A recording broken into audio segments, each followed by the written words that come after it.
Buenos días, gracias por acompañarnos en otra edición del Diálogo Libre. Hoy vamos a hablar de toda la información que nos ha llegado con la encuesta en Hogar MIC 2019. Tenemos con nosotros a la licenciada Miosotis Rivas, la directora general de la Oficina Nacional de Estadística. Muchísimas gracias por venir. A la licenciada Fara Paredes, encargada de la División de Diseño y Análisis de Encuestas de la ONU, ¿verdad? Y la doctora Rosa Alcarte López, representante residente del Fondo de las Naciones Unidas para la Infancia, UNICEF, en República Dominicana. Muchísimas gracias por estar con nosotros. Para la entrevista me acompaña Mariela Mejía, que es redactora senior de Diario Libre. Gracias, Mariela. Bueno, ¿por dónde empezamos? Porque esta es una encuesta llena de muchísimas noticias y casi todas malas. No, hay alguna buena. ¿Hay alguna buena? Sí. Vamos a ayudar a encontrarla, porque de verdad ha sido un poco un jarro de agua fría. Y yo empezaría por una pregunta que a lo mejor no incide en el fondo de la investigación, pero me gustaría saber si estas entrevistas que tienen todas estas informaciones sirven realmente para la formulación de políticas. ¿Les hacen caso? ¿Os escuchan? Bueno, yo creo que, darle las gracias, Inés, por permitirnos estar aquí con ustedes compartiendo los resultados de esta encuesta. Mira, yo creo que si uno ve hacia atrás, uno diría que como que no nos escuchan, ¿verdad? Porque tanta inversión que se ha hecho en muchos de estos temas y todavía como que nos encontramos en las mismas situaciones, parecería que no. Yo creo que uno puede tampoco ser tan absoluta, hay algunos que escuchan, hay algunos que no. Y yo creo que una de las acciones que se están tomando, sobre todo en el Ministerio de Economía, Planificación y Desarrollo, en el cual con la ONU estamos teniendo un trabajo bastante mancomunado, es de que esto sirva y sea una base para medir el Plan Nacional Plurianual del Sector Público. Debe ser una ventaja que esté ahora Miguel Seara Jatón. Sí, es una ventaja, sí, es totalmente una ventaja. Porque del principio lo que hemos hecho también es tener como un gabinete ampliado. La ONU está adscrita al Ministerio de Economía, Planificación y Desarrollo, conjuntamente con el Instituto Geográfico Nacional, y desde ese momento del primer día hemos estado entonces trabajando muy conjuntamente para que lo que es el trabajo de planificación, el acompañamiento de las instituciones en este proceso que está siendo muy traumático, te cuento, no sea solo ellos. Nosotros también estamos acompañando como Oficina Nacional de Estadística, identificando los indicadores que luego nos van a poder hacer medir las metas. Mariela. Ustedes hablaron de qué cosas positivas. Empecemos por lo bueno, porque siempre vamos por lo malo de una vez. ¿Qué es lo bueno que han encontrado en esta encuesta que hicieron? Bueno, por ejemplo, había algo... Bueno, antes de empezar, de verdad, necesito daros las gracias, no por esta entrevista, sino por el acompañamiento que hacéis habitualmente a los temas de infancia y también a UNICEF. De verdad, muchísimas gracias. Es excepcional todo el acompañamiento que hacéis y también el que ya habéis hecho la encuesta, Miss. O sea, realmente yo decía, ¿qué más nos van a preguntar si ya que están contando casi todo, ¿no? O sea, que primero, muchísimas gracias. Noticias buenas. Lo bueno de esta en Hogar, que yo creo que también es bueno marcarlo al principio de todo, para diferenciar unos datos de otros datos, ¿verdad? Entonces, hay datos que se hacen en estudios concretos, con una población concreta, y sacan unos resultados concretos que sirven para esa población. Pero a fuerza de repetirlos, parecieran que fueran nacionales y que tuvieran una validez estadística absoluta. Esta encuesta es la encuesta estrella de UNICEF y es la encuesta estrella de la ONU. Y esta encuesta se hace en más de 100 y pico países en el mundo, acompañada por UNICEF y trabajada con las instituciones nacionales de estadística. Entonces, a la rigurosidad que ya habitualmente tiene la ONU, se le une en este caso un acompañamiento de UNICEF internacional, no solamente local, de expertos en el diseño de muestras, en el acompañamiento del diseño de los formularios, en trabajar en tablets, como se hizo esta vez, que es la primera vez que se hicieron tan grandes, en buscar una muestra tan enorme de 32.000 personas con una tasa de respuesta de un 97%, que es elevadísima, en el procesamiento, en el informe final, en todo, ¿no? Entonces, en temas específicos, concretos. Entonces, hay bien consultores internacionales, ahora mismo hay uno haciendo un curso de estudios aquí, consultores internacionales que, digamos, hacen que estos datos, por el tamaño de la muestra y por la rigurosidad con lo que se hace, son unos datos absolutamente confiables. Cuando tengamos un dato que aquí dice A y en cualquier otro dice B, es A. Digo porque a eso me refiero en cuanto a la robustez de la información, que creo que es muy, muy importante, ¿verdad? Datos buenos. ¿Qué? Bueno, ¿qué hace además que sea tan importante esta encuesta? Que como se hace técnicamente igual, se puede comparar perfectamente con las anteriores y con las posteriores. Entonces, la última que hemos hecho exactamente igual, aunque con menos componentes, porque cada vez se meten más cosas, fue en el 2014. Sí. Entonces, tenemos que ir a comparar fundamentalmente con esa encuesta en 2014. Y también hace que se pueda comparar con otros países, porque se hace igual en todos los países, ¿sí? Entonces, datos buenos.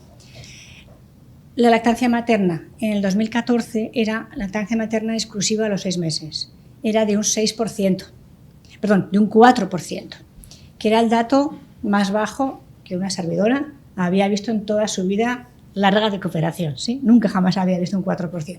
Y a mí me llegaron a decir personas, no insista, es que las dominicanas no amamantamos. Yo decía, ¿no? Tendrán un ADN diferente las mujeres dominicanas que no amamantan, ¿no? Entonces, este año, aunque sigue siendo una cifra bajita, estamos en 16%. 16. Entonces, yo creo que es una subida muy importante.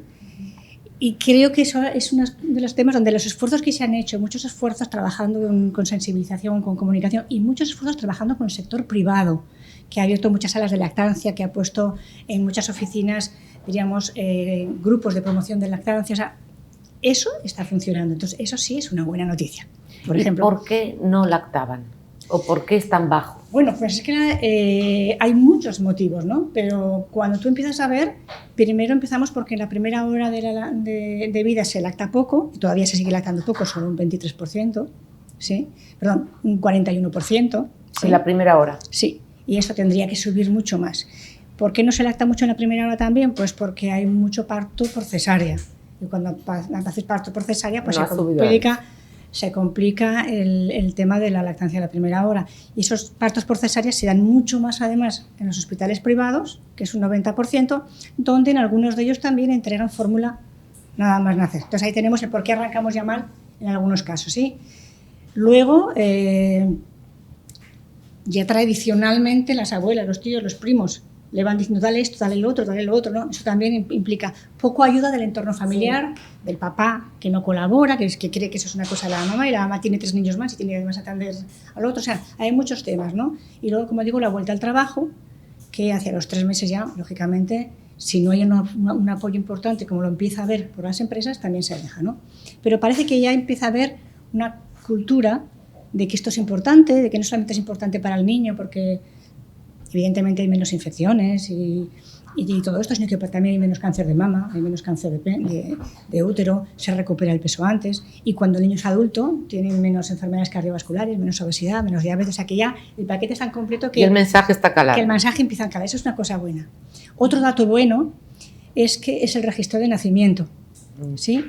Y el registro de nacimiento, que en el año 2014 estaba en los menores de 5 años, que es como se mide el indicador, en un 82%, muy por debajo de la media regional, y en el 19 estábamos en un 93%, cuando la media regional es 95%. O sea, ha habido un salto importante, pero hubo un esfuerzo importante, de trabajo importante, de convenios interinstitucionales. Nosotros trabajamos muchísimo con el sector salud, con PROPEP, con la Junta Central Electoral. O sea, hubo un trabajo que funcionó.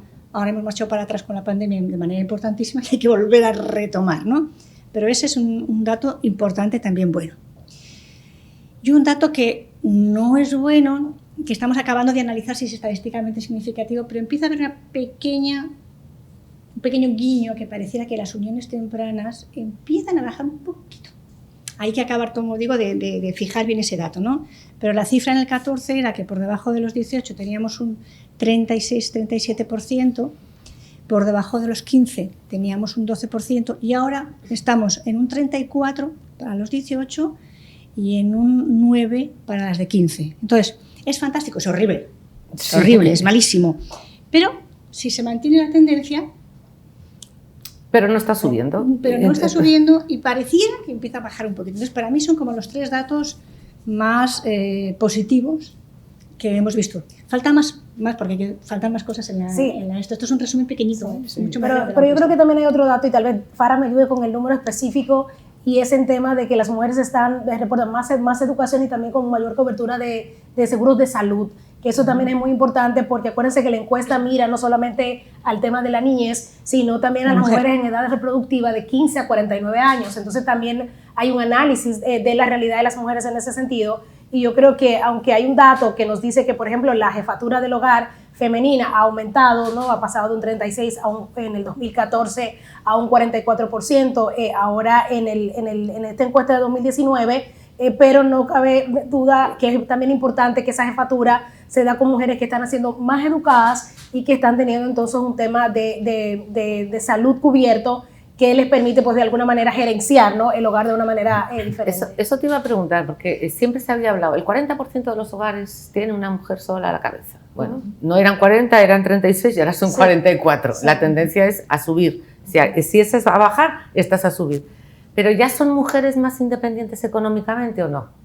Bueno, la encuesta no mide necesariamente ese tema, pero lo que uno puede ver, sobre todo por otras encuestas como la de Encuesta Nacional de Fuerza de Trabajo, es que todavía las mujeres son muy dependientes, ¿no? Y que en materia de ingresos y que realmente pues eso de alguna manera dificulta sus capacidades, ¿verdad? Es de las cosas que encontramos. Ariel. Usted mencionó el dato de que la lactancia en la primera hora no es tan alta porque aquí se hace mucho parto por cesárea. Eso aquí creo que tenemos de las tasas más altas de parto por cesárea en Latinoamérica. A ver, en el mundo. Yo creo que así como la de lactancia era la más baja del mundo, yo creo que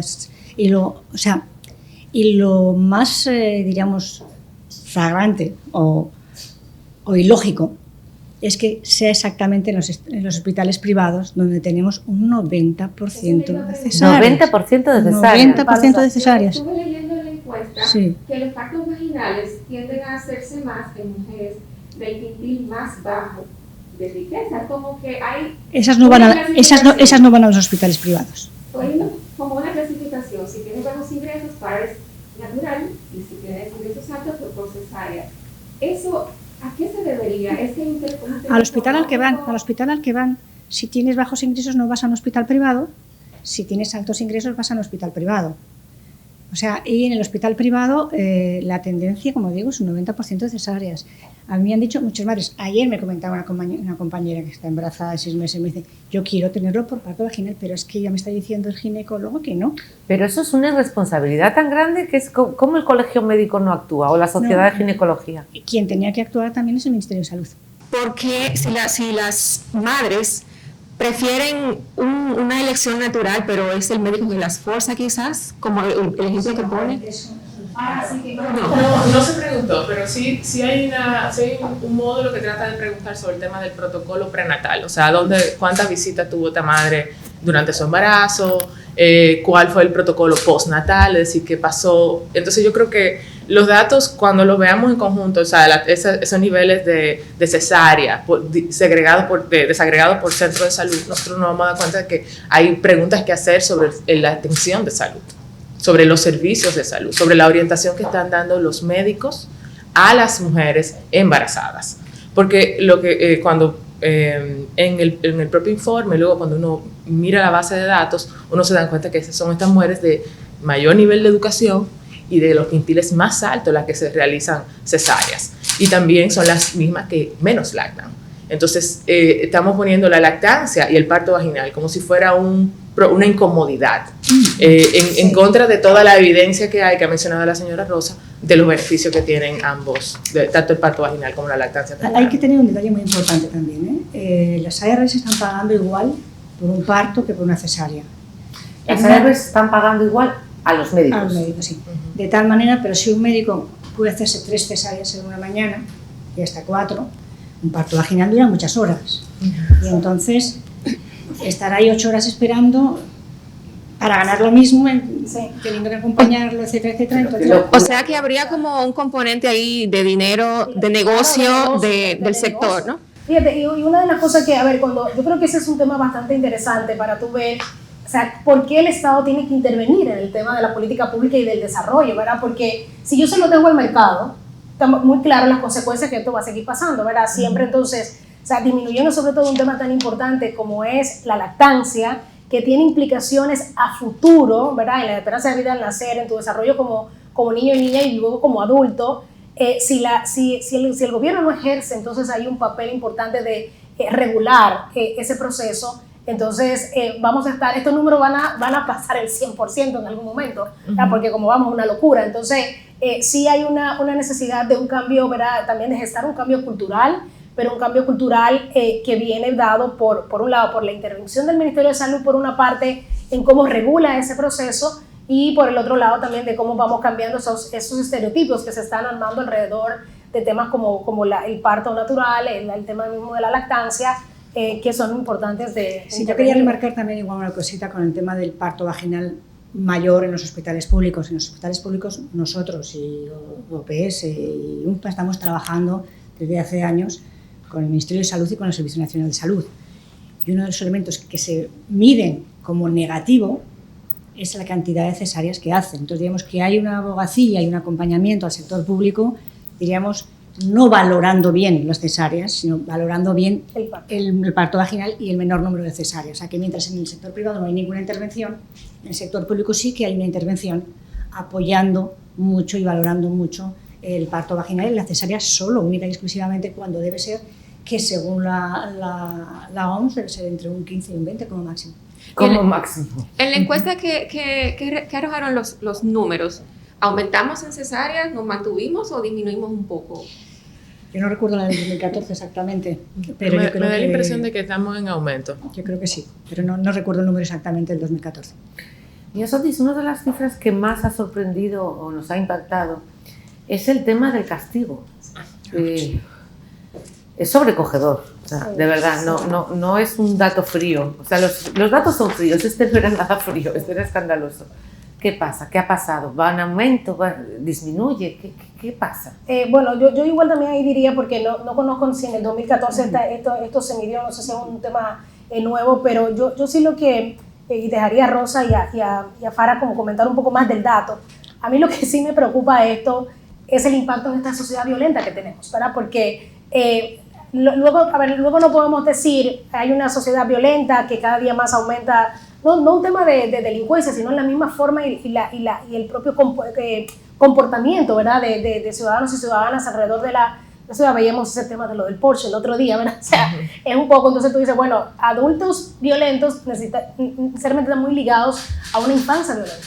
O sea, y se supone que lo que te está diciendo la encuesta es que el hogar, que debe ser el lugar donde el niño y la niña sientan protección, no lo está haciendo, ¿no? Entonces, y eso si tú lo unas con otro dato, que es el dato de niños y niñas que solamente viven con uno de los dos padres o que viven solos, ¿verdad? Es totalmente una bomba de tiempo para nosotros como sociedad, que por más reforma policial que hagamos, eso no va a poderse detener, porque no es un tema solamente de lo en la calle. De la calle, exactamente. Sí, sino una pregunta, esta encuesta sobre ese tema, ¿a quién se preguntaba? ¿A los padres que reconocían que castigaban y pegaban? Sí. ¿O a los niños? Hay dos maneras, se preguntaban de dos maneras. Primero, un tema de identificar el tipo de disciplina. Claro, porque la manera en que se pregunta trata de no ser, digamos, inculpando a la cuidadora o al cuidador o a la madre. Y luego estaba el tema de actitudes, si entendían que era necesario.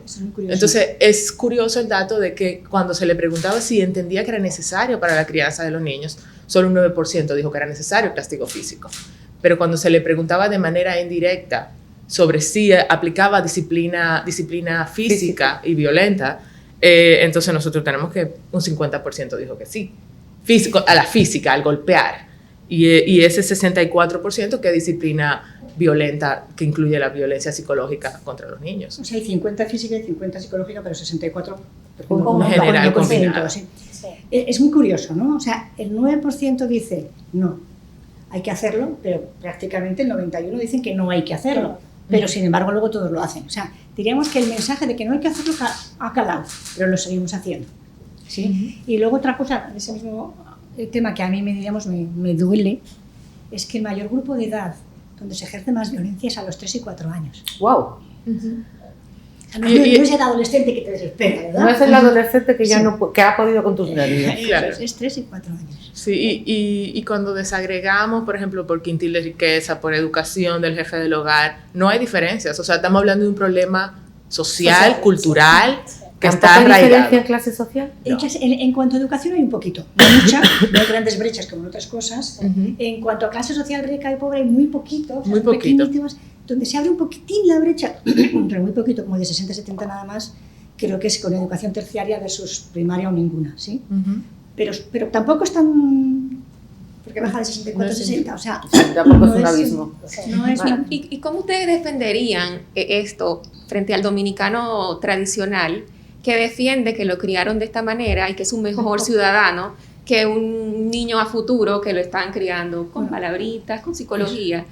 El dominicano tiende a defender este modo de crianza y dicen, si no lo haces... A mí me educaron así estoy, ¿verdad? Bueno, yo creo que por lo menos todos queremos para nuestros hijos algo mejor que lo que tuvimos. Yo creo que hay que empezar por ahí, ¿sí? Y queremos que nuestros hijos sean mejores.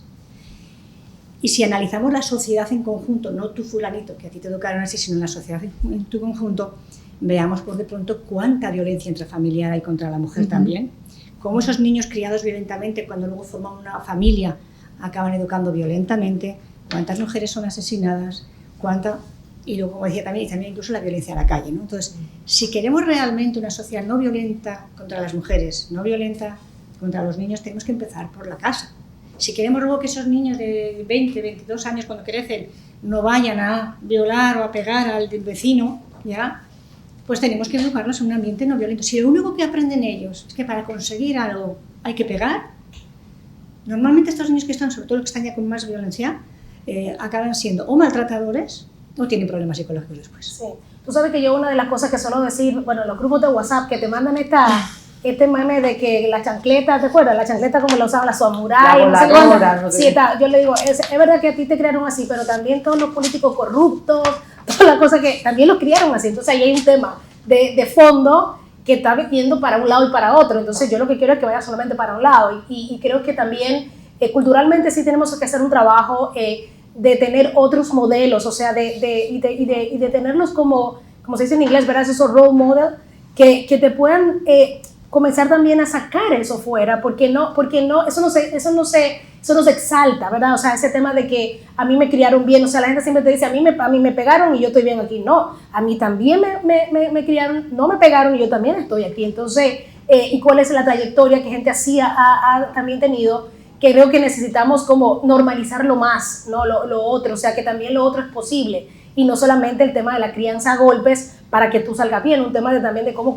concebimos el tema de la autoridad, ¿verdad? Porque yo tengo un hijo de 17 años y una de las cosas que yo recuerdo que tenía con su papá era ese tema de que él quería ir con el pelo largo, ¿verdad? Y él decía que no, que el pelo largo no, que tal y cual.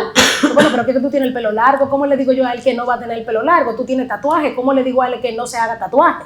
¿No? Entonces, esa doble tema de que yo soy de esta forma, pero me proyecto de otra, porque creo que eso es lo que es correctamente, ¿verdad? Bien, o moralmente bien. Entonces hay un tema que tenemos que romper también como sociedad hacia esas cosas que va más allá de las encuestas, ¿verdad? Y que realizamos. ¿Les castigan o con castigo físico más a los niños que a las niñas? Pues muy parecido. No hay casi diferencias. O sea, los niños tal vez dos puntos más porcentuales. Bueno, 3 años. Sí, pero bueno, es un pelín, como dice ella, sobre los niños. Más físico en los niños y un poquitín más psicológico en las niñas. Sí. Pero muy poquito. Muy poquito. ¿Cuánto supone? Hay campos en los que hay que hablar de dinero para que duela. ¿Cuánto supone en el crecimiento económico de un país esta situación? Mira, esa situación no la hemos medido. Hemos medido cuánto supone el matrimonio infantil, las uniones tempranas del matrimonio infantil. Pues, por ejemplo, el matrimonio infantil, ¿cuánto incide? Pues ahora no me acuerdo la cifra, pero eran millones y millones de dólares, al igual que el embarazo adolescente. Pero hablamos de millones. Y de lo que sí me acuerdo de la cifra, por ejemplo, es que si no hubiera uniones tempranas, la pobreza de todo el grupo de esas mujeres disminuiría en un 41%. Y la pobreza total del país disminuiría en un 10%, que para bajar un 10% de la pobreza total del país es enorme, ¿no? Es impresionante. Entonces, pero sí. Wow, es mucho, ¿eh? Muchísimo. Usted menciona ahora el tema de los embarazos. Sí. ¿Encontraron algo positivo con respecto al 2014? Mira, yo ahí, si me dices cuál es el dato que a mí me recorre la espalda y no me lo saco de la cabeza desde que salió, es que el 2% de las niñas menores de 15 ya tenía un hijo. Esto es muy fuerte, ¿sí? Y el 20% de las menores de 18.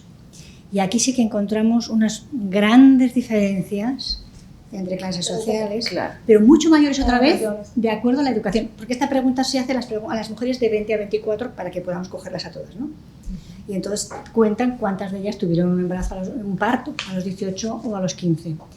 Entonces, la educación terciaria de la mamá influye muchísimo, pero muchísimo, como de bajar ese 20 a un 6%, mientras que sin educación está en un 35%. Hay una brecha enorme en estos casos de los embarazos, ¿no? Entonces ahí sí que el tema de una niña bien educada, que se mantiene en la escuela, que conseguimos que estudie, ahí que lógicamente también están las diferencias, las diferencias de ricos y pobres, ¿no? Sí. Con una diferencia de unos 20%, pero vuelve a marcar. Y también yo creo que, Farah, si te puede dar algunos datos, porque se acentúa más también por región. Ujú. Y eso te da unos niveles ahí en regiones más pobres, es mucho más alto que... Sí, las tasas de fecundidad específicas para adolescentes en regiones como Enriquillo, el Valle. O sea, estamos viendo que el embarazo en adolescentes es un tema que tiene que ver mucho con la pobreza, Claro. con la precariedad, con la falta de educación, tanto de la madre como de la niña. O sea, y realmente, como mencionaba la señora Rosa, son brechas alarmantes. O sea, y creo que eso es uno de los grandes aportes que hace la encuesta, que le dice a los tomadores de decisión, ok, vamos a poner un microscopio sobre este problema y yo te voy a decir dónde está realmente la raíz, para así poder focalizar las intervenciones en ese tipo de población. En el caso de los 15 hay que tener en cuenta que esconden en un porcentaje alto, no se puede saber cuánto, evidentemente, abuso sexual. Abuso, incesto, cualquier. Abuso, incesto. ¿Ustedes midieron si en este porcentaje influye la figura del padre en el hogar? O sea, ¿estas menores tienden a criarse solo con la madre? Nosotros, como la encuesta explora el tema de con quién viven los niños, ¿verdad? Con quién vive, sobre todo esos de 0 a 5, 5 a 17, podría hacerse un análisis sobre cuál es la composición del hogar de donde están esas adolescentes que ya han sido madres, o si ellas viven en hogares ya propios, ¿no? Entonces, la encuesta es como un mar de información que muchas preguntas van a ser contestadas cuando los investigadores tengan la oportunidad de tocar la base de datos, tengamos este informe final donde nosotros hacemos un análisis un poco más profundo de lo que es el informe ejecutivo, pero sí puede verse esa situación. Lo que sí, por ejemplo, de estudios previos que hemos hecho con datos del 2014, es que 2 de cada 3 embarazos se daban en niñas que ya estaban en unión. 2 de cada 3 en niñas que ya estaban Que en ya estaban con en un adulto. Con un adulto, ¿no? Sí, Ujú. habitualmente, sí. Entonces, eso marca mucho ya también, ¿no? Cómo tenemos que trabajar conjuntamente con lo que es el embarazo y con lo que es la unión temprana, porque van muy ligados, ¿no? Miguel Sotis, una pregunta. Esta encuesta nos ha explicado Rosa que es con la misma metodología a nivel regional. No, a nivel mundial. A nivel mundial. ¿Cómo estamos nosotros a nivel regional? ¿Con quién nos comparamos? Centroamérica, Caribe, ¿qué nivel estamos? Eso va a depender de cada dato, ¿no? Sí. Y realmente, bueno, no hemos todavía entrado a hacer esos análisis de cómo nos comparamos a nivel regional. Yo creo que una de las ventajas que da hacerlo con la MIX, con UNICEF, porque también está haciendo en otros países, vamos a tener que ver.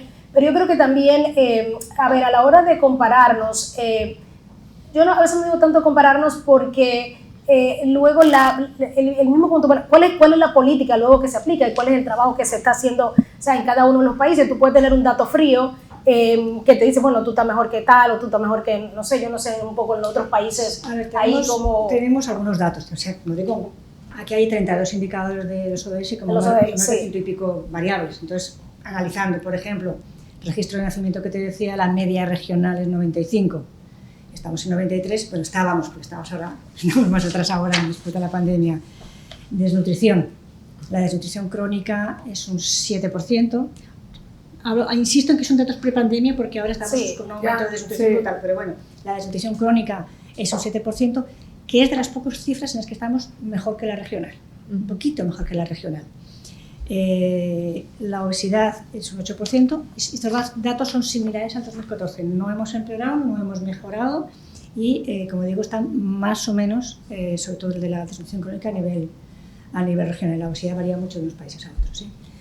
En uniones tempranas estábamos liderando La región, con esta bajadilla, creo que nos quedamos igual que Nicaragua, todavía coliderando la región, ¿sí?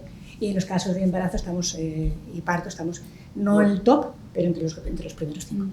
Yo quisiera aprovechar la presencia de ustedes acá para tocar también el tema de la vuelta a clases. Ustedes le han dado mucho seguimiento, especialmente a la deserción escolar, a las lagunas académicas, y tengo entendido que estaban como haciendo un levantamiento al respecto. No estamos pero haciendo ¿cómo un visualizan que pudiera ser el regreso ya masivo? Porque ya un grupo empezó. Sí, voy a dar primero las cifras de la MIX, para que también... ¿Las cifras de la MIX para... Sí, hablando un poquito de educación, ¿no? Hemos mejorado bastante en lo que es la educación preinicial, preprimaria. Eso es importantísimo. Y tenemos una cobertura de niños que van de 3 y 4 años a un centro X, da igual público, privado, lo que sea, de un 40 y pico. Nos falta mucho, pero ahí vamos avanzando y creo que vamos bien encaminados. En la primaria tenemos un 97, pero ya empieza a haber unas pequeñas diferencias, digamos, en las zonas más pobres con un 93, y un 99 en los ricos y un 93 en los pobres. Ya empieza a haber unas pequeñas diferencias. Pasamos luego a primer ciclo de secundaria, que ya tenemos como un 80, ¿verdad? Y en primer ciclo de terciaria un 60.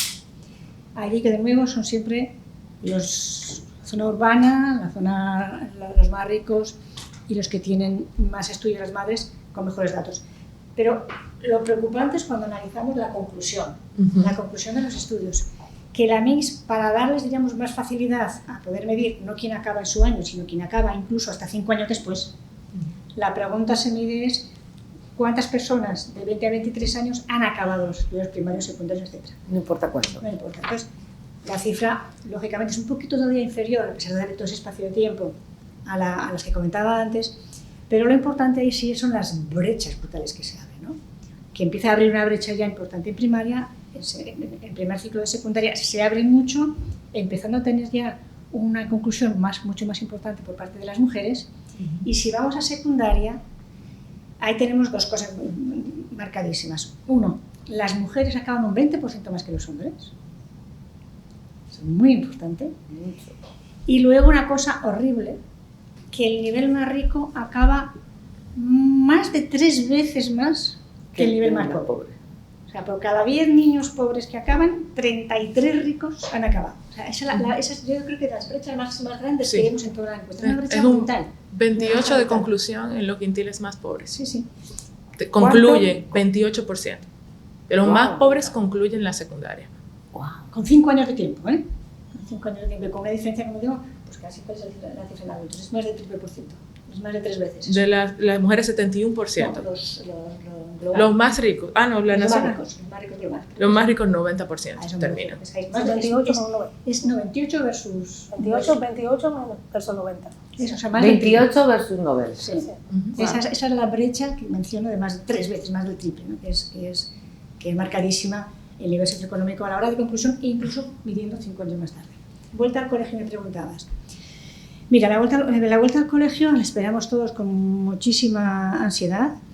Sabes que nosotros trabajamos muchísimo en la época previa, fue un trabajo brutal con el tema de los cuadernillos para que tuvieran por lo menos algo que hacer, aparte de, sabíamos que la televisión está muy bien, pero los niños se aburren viendo la tele, tuvieran que hacer una serie de trabajos concretos que estaban muy diseñados además para desarrollar competencias, no tanto contenidos, que al final es lo que necesitamos.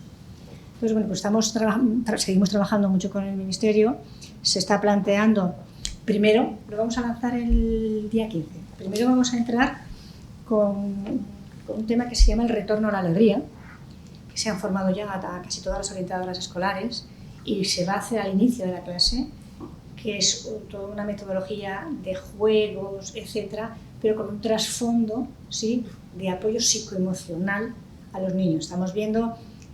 Vimos niños que se suicidaron durante la época de la pandemia, vimos niños que han vuelto en algunos colegios privados también con importantes niveles de depresión. Entonces, lo que sí queremos es, darles esa acogida y tener un momento donde ellos pueden, porque además de jugar, etcétera, ellos se hacen dibujos y expresan sus sentimientos. O sea, es todo un tema que me parece muy interesante, además, que el MINER lo haya cogido, porque es muy importante.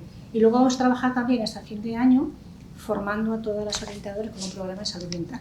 para que también cada orientadora del colegio tenga más herramientas para poder trabajar. Son muchas psicólogas. Esto en las escuelas públicas. Esto en todas las escuelas públicas. La herramienta de retorno a la alegría se la vamos a presentar también en la Asociación de Escuelas Privadas. Se puede, o sea, no es que sea exclusivo para esto, pero bueno, nosotros trabajamos con el sector público, creo que nos reunimos con el sector privado pronto y también se la vamos a presentar para todo el ¿Y tenéis datos, aunque sean previos, de deserción?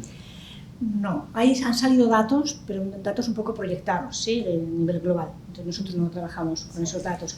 Vamos a tener mucho dato en cuanto veamos la inscripción. Sí, la inscripción. Sí, la inscripción. Y yo creo que un dato que trae la encuesta y que hay que verlo en este tema del retorno a clases, pero no, a ver, no quiero retornar a clase al mismo tipo de aula, ¿verdad? O sea, porque pues yo retorno a clase y es la misma cosa donde no la creatividad, ¿verdad? Todo que trae la encuesta, que es el tema de desarrollo infantil, ¿verdad? Y ahí una de las cosas que vemos que los niños de 0 a 3 años pues solamente han estado expuestos a un 9%, que creo que sí, 9% de libros, ¿verdad? Libros que tengan con contenido, ¿verdad? Un tema didáctico, contra un 89% de niños y niñas que han estado expuestos a temas de juegos manufacturados, ¿verdad? Eso, y un contraste luego con el tema de la familia, que por lo menos en ese involucramiento, en esa estimulación temprana de los niños y niñas, hay un alto porcentaje de la madre o de cuidadora, mientras, no recuerdo cuál dato, sea un 90 y tanto por ciento, el 10% es del padre, ¿no? Del padre con relación a la madre, porque también te está dando un poco ese tema, bueno, qué tipo de educación es que estamos llevando y desde qué edad. O sea, aquí ustedes saben que el tema de la educación inicial temprana no ha sido un tema de política pública, ¿no? Entonces, hay una necesidad también, yo creo que la encuesta lo dice, de volcarse, o sea, a mirar desde el Estado en una cosa mucho más estructurada. Creo que sí hay algunos indicios que también son importantes ahí y que han sido trabajos de los centros que tiene el INAIPI y tal, ¿verdad? Pero cómo le vamos apostando más a ese tipo de educación mucho más integral y también de políticas públicas más integrales que no miren como, a ver, cada cosa por separado, así no se puede ser. Y otro tema de la política pública en el territorio, porque yo creo que al final de cuentas también te está diciendo, o sea, en mucho de esta encuesta, que no cambiamos porque miramos mucho a nivel global, a nivel nacional, pero nos olvidamos de esta focalización que decía Faro. O sea, si al final de cuentas, en un tema como unión temprana o embarazo adolescente o el tema de desarrollo infantil, una región que te está diciendo que necesita focalizarse con programas más específicos, bueno, pues entonces tienes que hacer esa diferencia y no pensar en política pública para todo el mundo muy generalizada, sí, ¿no? Yo quería remarcar un poquito el tema que plantea ya de primera infancia, porque para UNICEF, diríamos, quitando la salud materno-neonatal, es en el tema donde nos tenemos que focalizar. O sea, si tenemos que focalizar recursos, realmente tienen que ir para primera infancia. Decimos, sí, es que abandonan cuando son mayores. Sí, pero ¿por qué abandonan? Primero abandonan porque hay poca intervención en primera infancia y segundo abandonan porque de 6 a 8 años no aprenden a leer y a escribir. Eso lo tenemos que... Salió ahora el tema de competitividad a los 6 años, bueno, pero es que ya lo tenemos clarísimo. De hecho, vamos a empezar este año vamos a seguir y reforzar todo un programa de nueva metodología de lectoescritura en las escuelas. Vamos a empezar por 3 regiones y al cabo del año estaremos casi en todo el país enseñando a leer y a escribir de otra manera. Pero sobre todo, y aquí quiero de verdad pasar un mensaje que yo lo tengo claro, el ministro de Educación lo tiene claro, pero a veces los profesores no. Lo más importante que tiene que hacer un niño desde los 6 a los 8 años, no lo más importante, lo único, es aprender a leer y a escribir bien y aprender a sumar, a restar y a dividir y a multiplicar bien. ¿Qué pasa? Les empiezan a meter 555.000 cosas más, que si lo tiene el currículum, que no sé cuántos. Ahora han dicho que el currículum puede ser flexible, pero claro, si a ti te evalúan por las cantidades de cositinas que has metido, pues no te da tiempo a hacer lo que tienes que hacer. Sí. Entonces, el mensaje es, yo digo, no es para el Ministerio de Educación, ni para el ministro, ni para la viceministra pedagógica, que lo tienen clarísimo, es ya para los profesores. Es algo que yo nunca he entendido. ¿Cómo se les olvidó enseñar a leer y a escribir? Yo es que no lo puedo entender. Pues porque les meten 1000 cosas. Por ejemplo, creo pero tú eres profesor. Sí. No, pero tienes que saber enseñar a leer, claro, y no saber. Pero si te mandan una cosa que tienes que enseñar, porque está en el currículum, algo de estadística a los 7 años, algo de la Constitución, ¿de dónde vamos? ¿De qué estamos hablando? ¿No? Entonces, les meten tantas cosas, y yo lo sé porque trabajamos, ¿no? Tantas cosas que al final no le dedican el tiempo que le tienen que dedicar. Y además ya en todo el mundo se está enseñando de otra manera, no de una manera silábica, sino de una manera de comprensión lectora. ¿Qué pasa? Que los niños aprenden a leer. Rosa, de manera silábica aprendimos y sabemos leer y escribir, ¿eh? O sea que tampoco te haga tan mal. Totalmente, pero en todo el mundo ya se ha hecho ese cambio, y son los que están dando, digamos, cifras más globales de mejores aprendizajes mundiales, ¿no? Entonces, eso es lo que estamos haciendo, pero quiero decir, efectivamente, de una manera o de otra, si al final el maestro le dedica el tiempo que tiene que dedicar a esto, y no a las 50.000 cosas que tienen que hacer cositas, ese es uno de los problemas importantes. Pero hablando de primera infancia, creo que también es un mensaje importantísimo. La primera infancia, ya lo hemos dicho 1000 veces, es el momento más importante de la vida de una persona. El más importante. Lo que te pasa en la primera infancia te marca hasta que tienes 90, hasta que te mueres, ¿sí? Entonces, si los padres supieran, y las madres, que todo lo que hacen con ese niño, cuando juegan, cuando le cantan, cuando bailan, cuando le leen, le va a hacer un niño que va a estudiar mejor, que va a aprender mejor, que va a tener mejor trabajo, que se va a socializar mejor, que va a tener menos problemas psicológicos. Lo harían todos, pasa que nos falta ese conocimiento. Mire, hemos pasado, o sea, una pequeñita buena noticia es que ese 10% de padres biológicos que interactúan con los niños era un 7% en el 2014. O sea, es una pequeñita mejora, pero es una mejora. Si yo como padre sé que si estoy un rato jugando con mi hijo cada día, va a ser infinitamente más exitoso en la vida y más feliz, lo harían. Pero nos falta esa concienciación. Y aprovecho porque hay también una ley en el Senado para conseguir que el padre tenga 10 días para poder dedicar a su hijo y a su mamá, o sea, la mamá del niño, para que la mamá pueda amamantar, para que él pueda hacer ese vínculo con el niño cuando nace, para que luego esté más unido. Entonces, es importantísimo que esa ley se apruebe. Estamos casi fuera de tiempo, Mariela, te toca la última pregunta. No quiero pasar por alto el que usted mencionó, que ahora en la pandemia ha habido suicidios de niños, me imagino que son estudiantes. ¿Qué podría haber influido? Quizás todas estas cosas del currículum que mencionó, que a distancia se querían hacer. Yo creo que la pandemia ha afectado psicológicamente a toda la población. Así. Los niños no son una excepción, les ha afectado psicológicamente.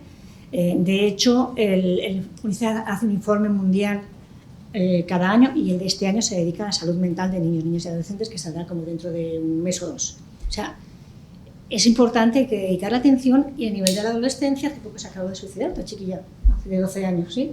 Entonces, a nivel de la adolescencia, donde se pueden manifestar todavía más los problemas emocionales y psicológicos, ¿sí? Y no hay tampoco un gran entramado de atención a ese tema, ni una conciencia por parte de la población de que tiene que ser atendida, ¿verdad?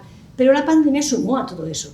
Sumó estrés, sumó necesidad, sumó aislamiento, sumó que sobre todo un tiempo que estaban todos cerrados en casas pequeñitas, y si ya normalmente eres violento, ya entonces eres mucho más violento contra la mujer y contra no sé qué. Sumó también que estoy cerrado y me pongo a beber alcohol. O sea, sumó una serie de circunstancias que si ya había algún niño que tenía sus pequeños problemitas, lógicamente se aumentan terriblemente. Pero a nivel local, ¿conocen casos registrados de que se suicidaron niños aquí en el país en la pandemia? Pero ayer se suicidó una niña, ¿no lo viste en medios? Una niña de 12 años se colgó con una sábana y se suicidó ayer o antes de ayer. ¿En dónde fue? No recuerdo, pero si miran las noticias de ayer o antes de ayer, salen, sí, se van periódicamente. Wow. Muchísimas gracias, señor Soutis, Rosa, Fara, por acompañarnos. Seguiremos hablando porque esto da para trabajar mucho tiempo, ¿verdad? Y seguiréis encontrando hallazgos en la encuesta. Pero la semana que viene va a estar ya en la base de datos, sí. La la invitación a que la gente la explote, que la use. Pero mejor la interpretáis y nos contáis, porque eso es muy complicado, eso es una ciencia, ¿o no? Es una ciencia. Uno pero las universidades también lo pueden hacer. Sí, y nosotros como universidad estamos durante los siguientes 5 años trabajando sobre ello. Y la encuesta nos marca nuestro siguiente programa de cooperación. Así es. Pues muchísimas gracias. Gracias a ustedes. Gracias a ti, Mariela. Gracias a todos ustedes por escuchar este diálogo libre y nos vemos la próxima semana.